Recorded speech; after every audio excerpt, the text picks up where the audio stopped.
obrigada por participarem desse vídeo. Eu fico muito feliz que vocês tenham confiado no meu trabalho e tenham se inscrito nesse curso. Eu de coração espero que ajude a vocês, enfim, ajude vocês no dia a dia, né?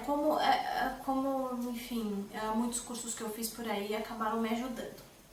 Né? Já vou dizendo que eu sou péssima com gravação, mas como o importante é o conteúdo, eu espero que vocês me perdoem nesse sentido, tá? Eu sou horrível com gravação, é muito esquisito falar para uma câmera.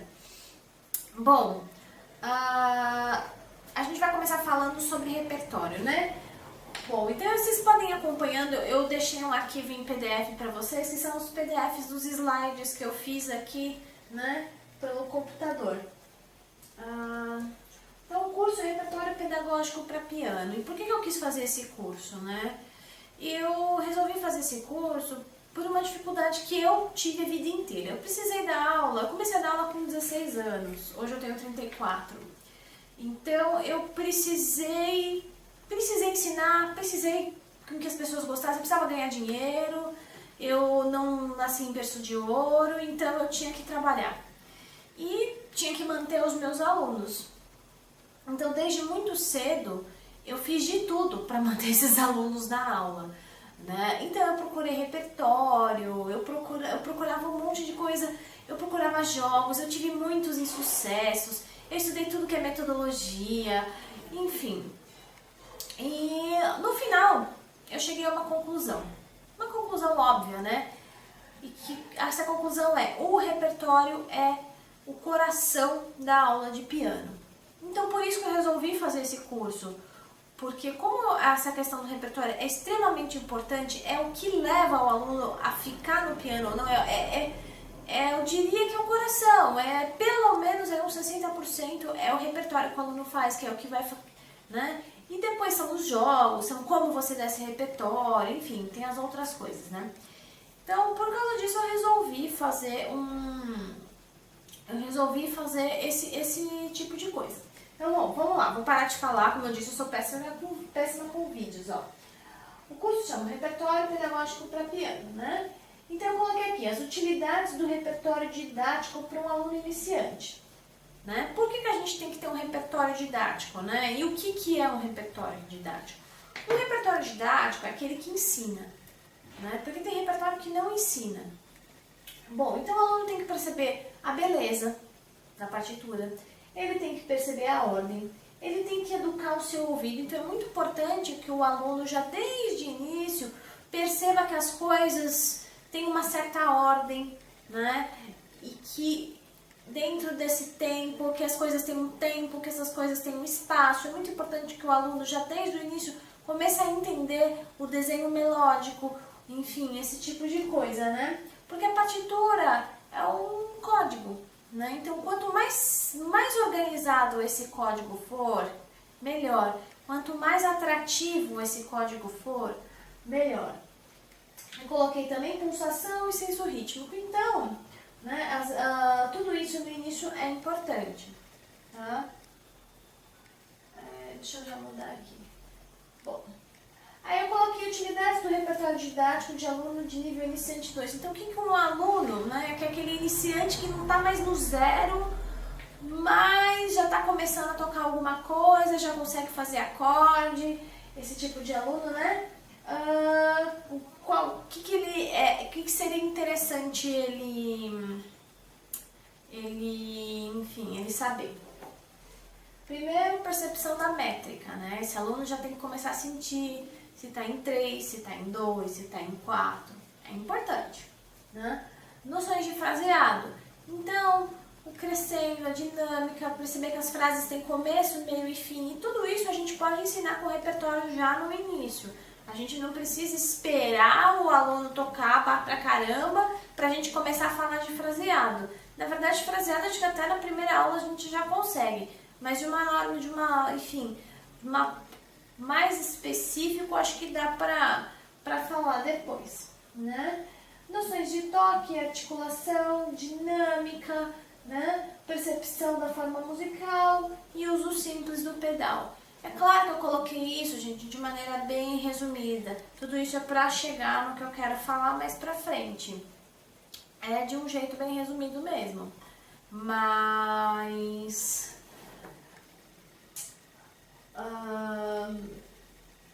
mas eu tenho certeza que são pontos importantes, né? E é legal a gente saber, uma coisa que eu percebi, antes de você escolher uma peça para o aluno, né?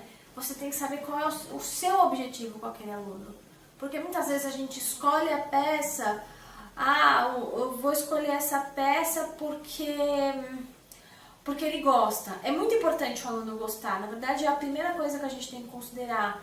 Mas dentro disso, a gente também tem que considerar por que eu estou dando aquela peça? O que aquela peça vai trazer para aquele aluno? Será que essa peça, será que aquele aluno está precisando do que nesse momento? Porque a gente sabe que nenhum aluno vem igual ao outro, né? Eu nunca tive alunos parecidos, né? Eu nunca usei o mesmo método para nenhum. Eu posso até ter usado a mesma música, eu posso até ter uma espinha dorsal de raciocínio, eu tenho uma linha de raciocínio, mas o método de um foi completamente diferente do método de outro. Não estou falando de técnica, estou falando de método, de como que eu vou abordar, o que eu vou trabalhar, qual o repertório que eu vou usar, né? E essa questão da abordagem, né, de como você aborda esses alunos que são tão diferenciados, né, teria que ficar para um outro curso, para um outro capítulo, porque aí entra uma questão de personalidade, enfim, tem muitas outras coisas aí no meio. Bom, aí eu coloquei aqui, né, depois daquele aluno que já está no nível intermediário, o que seria legal ele saber, né, o repertório, o que a gente tem que buscar no repertório. Gente, isso é de maneira bem por cima, porque a gente sabe que tem muitas coisas que dá para se buscar, não é só isso, tá? Eu coloquei definição de planos sonoros, né? Uso do pedal sincopado e rítmico, estímulo musical, agógica, percepção da dimensão estética da música, né? A agógica, eu acho que o intermediário depende do aluno, né? Tem aluno que já consegue, enfim, pegar, mas tem aluno que ainda não. Mas eu acho que definição de planos sonoros é super importante para esse aluno intermediário. Às vezes a gente não trabalha isso e as músicas, enfim, dá pra gente trabalhar isso, é possível, né? E o uso do pedal sincopado e rítmico. Os alunos têm muita dificuldade no uso do pedal, né? Então, eu acho muito legal, porque quando eu coloco as diferenças de pedal, faço exercícios com pedal, aquele aluno, ele entende. Então, eu acho que já é uma coisa que dá pra colocar, sabe? Não é só aperta aí. Dá pra gente explicar bem o pedal. Bom, reflexões para escolha do repertório que o professor deve levar em consideração. Como eu coloquei, né, gente? Primeiríssimo lugar é o gosto do aluno, né? Por quê? Tem uma explicação neurocientífica para isso, né? O hipocampo, que é onde a gente tem lá dentro do cérebro, tem um negocinho que chama hipocampo, é uma partinha do nosso cérebro. E ele é responsável por formar novas memórias. E existem vários estudos que falam, né? Eu sei porque eu estudei neurociências, eu fiquei num grupo de pesquisa na faculdade do ABC, né? Na Federal do ABC, em neurociências eu fiquei nesse grupo por quase 2 anos. Eu não cheguei a ter que concluir mestrado, nada, mas minha vaga tá lá, assim, a hora que eu quiser eu volto. E fiz uma pós em neurociências também no Hospital Albert Einstein. Então eu tenho alguma noção, e isso foi uma das aulas, falava sobre isso, né? Que o gosto é super importante. Por quê? Esse hipocampo, ele tem uma ligação direta com o sistema límbico. O sistema límbico é aquele sistema que os psicólogos adoram, que é o sistema da emoção. Tudo que é emoção é o sistema límbico, quase tudo, né? É o sistema límbico. Então, eles têm uma ligação direta. Então, quando a pessoa gosta, o sistema límbico consegue fazer uma conexão eletricamente mais forte com o hipocampo. E quando a pessoa não gosta, o sistema límbico, ele já não ele tem essa conexão, mas não é tão forte. Então, por isso que a gente aprende mais aquilo que a gente gosta, né? Porque realmente está dentro das neurociências, tá? Não é uma coisa assim, é científico, né? Então, por isso a gente tem que priorizar o gosto do aluno, sabendo que os alunos vêm com histórias diferentes, eles têm vivências diferentes, gostos diferentes. Então, eu tenho um aluno que pede Elton John, eu tenho um aluno que pede Star Wars, eu tenho um aluno que pede aquelas músicas tipo Fascinação, sabe, super antigas. Tem aluno que pede música evangélica, tem aluno que pede música minimalista. Eu tenho uma aluna que adora tocar John Cage. Ela chegou assim, iniciante e toca John Cage. Então, tem todo tipo de aluno, todo tipo de aluno. Então, para você respeitar todos esses gostos desses alunos, né, você tem que estar preparada, né, com muito repertório. Então você tem que ter repertório, você tem que ter método, você tem que ter quantidade de coisas, coisa boa, coisa que você não acha tão boa, aquilo que você gosta, aquilo que você não gosta, porque você vai ter alunos diferentes e você vai precisar alcançar esses alunos, né? Então, no início é muito importante a gente respeitar esse gosto, né? E também, aos poucos, a gente consegue sim educar o ouvido desse aluno. Né? Porque qual é a nossa opção, né? Qual é a nossa missão como professor? É fazer com que esses alunos tenham vontade, né? Que eles tenham vontade de tocar piano, que eles se sintam realizados e que eles aumentem a sua cultura, que eles aumentem o seu repertório, né? Que eles passem a gostar de mais coisas, que eles passem a entender mais o que é belo, ou enfim, essa questão do belo é meio complicada, mas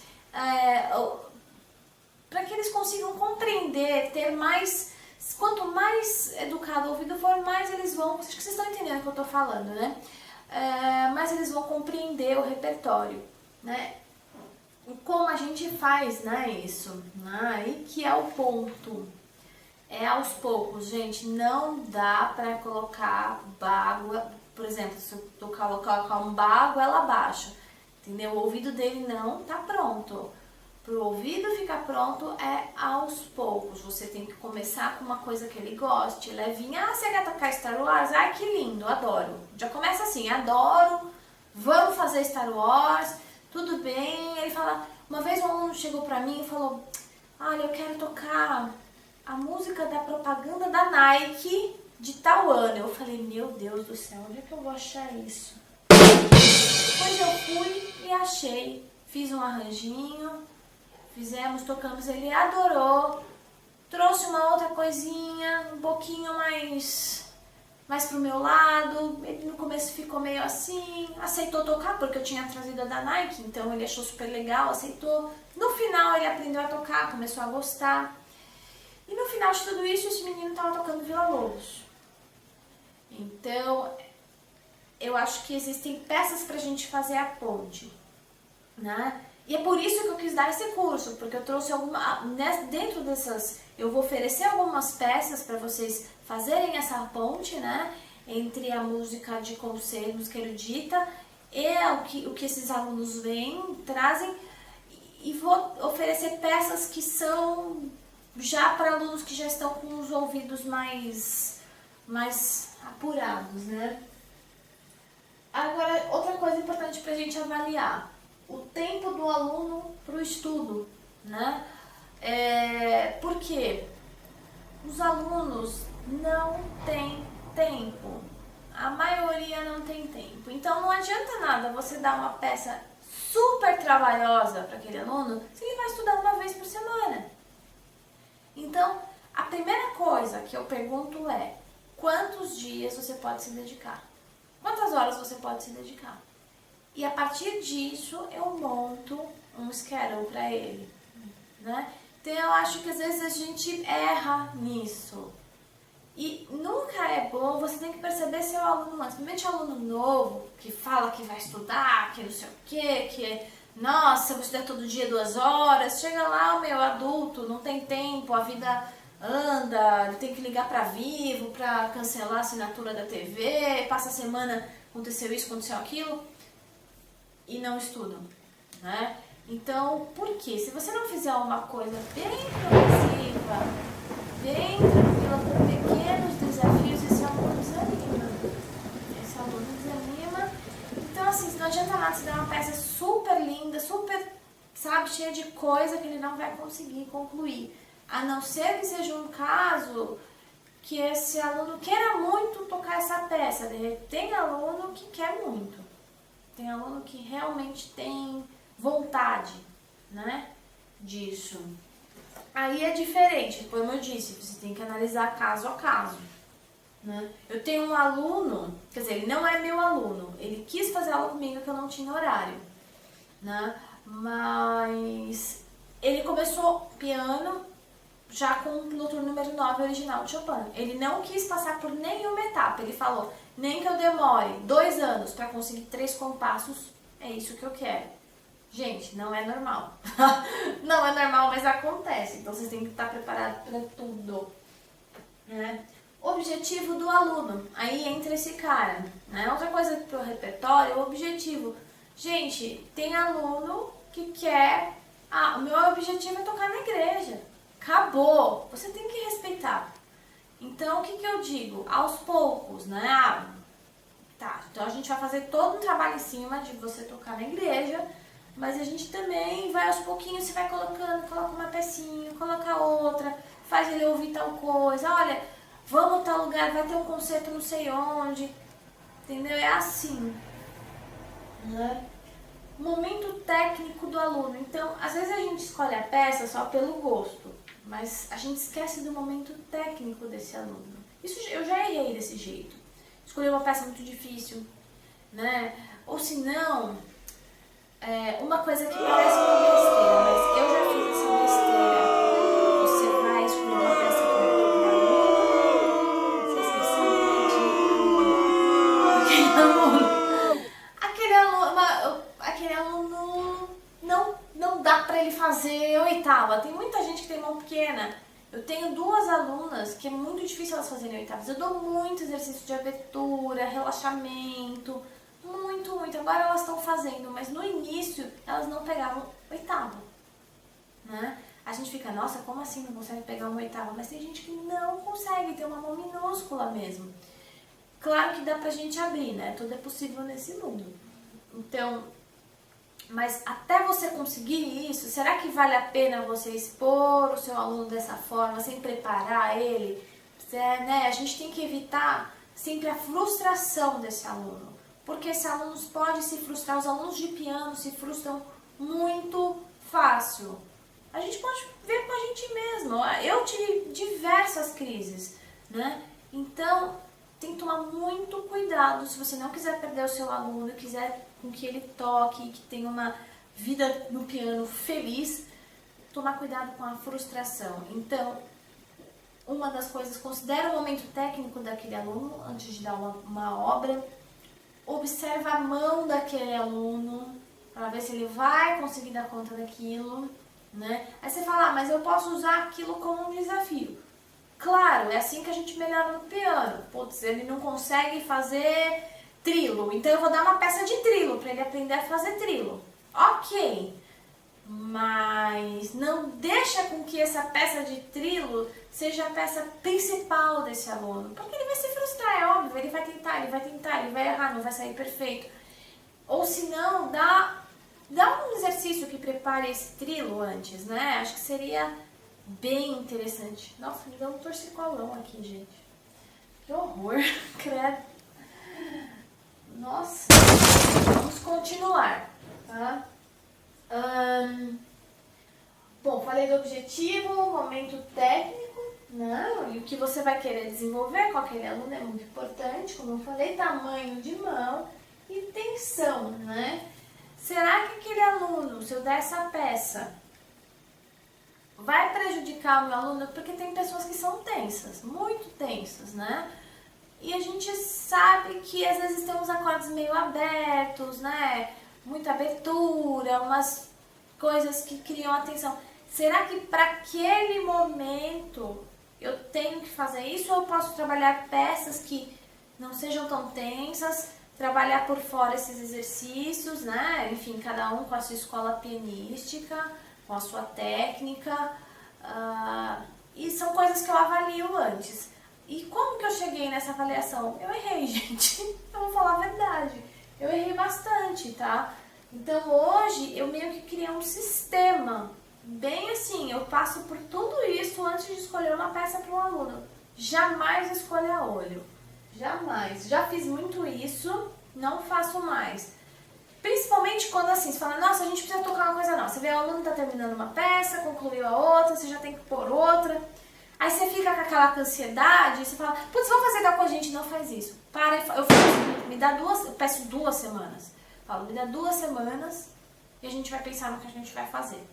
Aí eu faço um estudo de caso daquele aluno, olho a ficha dele, eu deixo uma ficha com tudo que eu acho daquele aluno, olho o histórico dele e falo, penso, espero também a ideia vir, né? Já tenho algumas coisas preparadas que eu já tenho, e aí eu escolho a peça.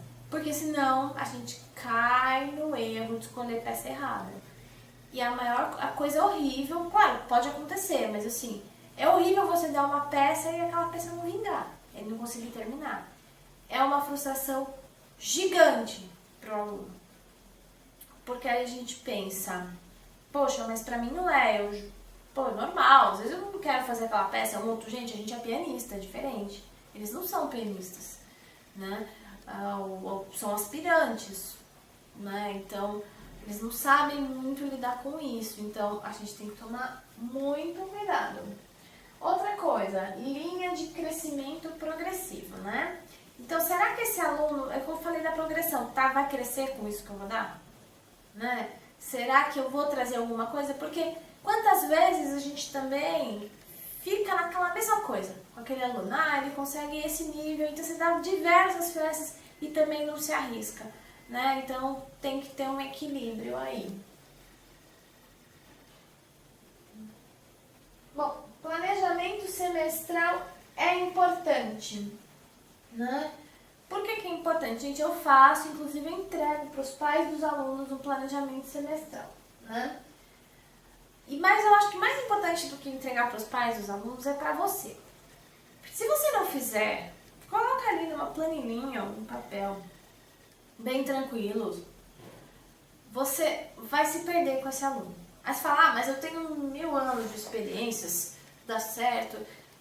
Para quem tem muitos alunos, como é meu caso, gente, eu tenho 30 alunos. Eu sempre trabalhei com esse número.